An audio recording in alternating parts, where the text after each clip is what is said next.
Bonjour tout le monde, j'espère que ça va bien. Simon Briard, votre stratège de marché principal d'RJO Canada. Donc aujourd'hui, on est le jeudi 28 janvier. On va regarder un peu l'éthanol, qu'est-ce qui se passe. La production, toujours à la baisse, hein, toujours, on est incapable de revenir dans les sphères qu'on était habituellement. Donc, toujours ce 5 à même 10 de manque à gagner, si on veut, par rapport aux années dernières. On voit que la pandémie, hein, ça avait affecté beaucoup la production.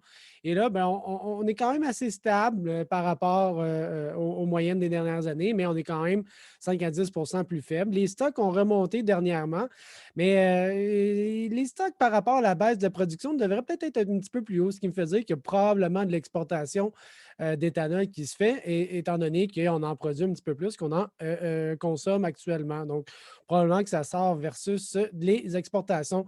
J'ai vu des compensations, bon, un petit peu de nouvelles. On savait que les États-Unis faisaient beaucoup de compensations par rapport au marché plutôt agricole à travers le coronavirus, le CFAP, le programme le CFAP. Bon, on voit ça des fois. Mais là, ils ont dit de mettre un pause, minute, on va voir, on va voir qu'est-ce qu'on va faire avec ça. Donc, les compensations sont peut-être sur pause en ce moment. Que ça va avoir un effet dans le marché? Pas sûr encore, mais je regarde ça de près. Au niveau des exportations, c'est encore très, très fort. Je regarde pour le blé un petit peu dans les moyennes, mais ça a remonté. On parle de 380 000 tonnes de blé. Au niveau du maïs, c'est très fort depuis 2 semaines. Là, c'est une flambée des exportations. C'est beaucoup plus élevé que la moyenne. 1,8 million de tonnes, c'est très, très, très élevé les exportations. On met des plus sur l'exportation depuis 2 semaines. Dans le soya, ça a été 466 millions de 1000 tonnes, 466 000 tonnes. Survenu plutôt dans les moyennes. Ce qui m'a intéressé plus, c'est la prochaine récolte.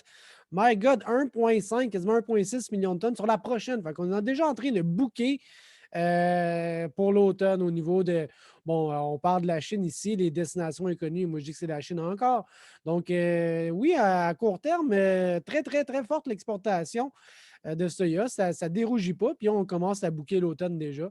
Je regarde aussi le porc. 52 000 tonnes, c'est très fort ça aussi.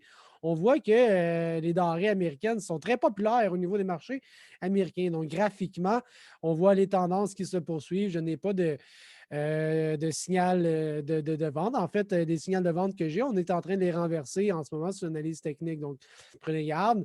Les tendances long terme du soya, ça aussi, c'est encore bon.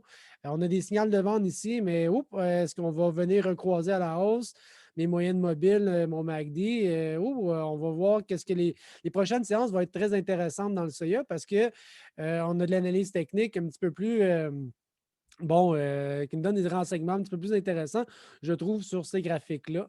Dans le blé, bon, mais ça, en québécois, on va dire ça bisoune un petit peu dans ces sphères-là. Je regarde les moyennes mobiles, sont sur le bord de casser, donc j'aurai un signal de vente. Mon MACD m'a donné un signal de vente récemment. Donc, un petit peu plus faible, moins de vigueur dans le marché aussi, quoique les tendances, même là, les tendances sont quand même un peu positives pour ce qui est du blé. Donc, voici pour aujourd'hui. Souhaite une bonne journée. On va voir qu'est-ce que la bourse va nous donner aujourd'hui, sensiblement. Je prévois de la volatilité encore, hein. C'est le cas depuis quelques mois déjà. Allez, bonne journée. Bye.